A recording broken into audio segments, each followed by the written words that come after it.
అన్నయ్య నువ్వు పిలిస్తే చెల్లిలా జన్మనెత్తాను. హాయి హాయిగా నువ్వు నవ్వితే ఎంత ఎంత మురిసిపోతాను. అన్నయ్య నువ్వు తలిస్తే కళ్ళ ముందు వాలిపోతాను.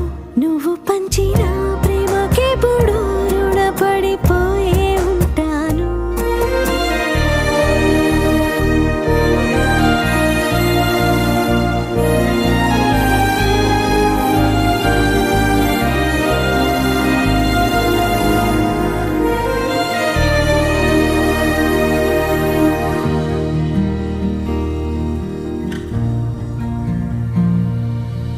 నా కోసం వెతికి వెతికి ఏ నిమిషం దిగులే పడిపో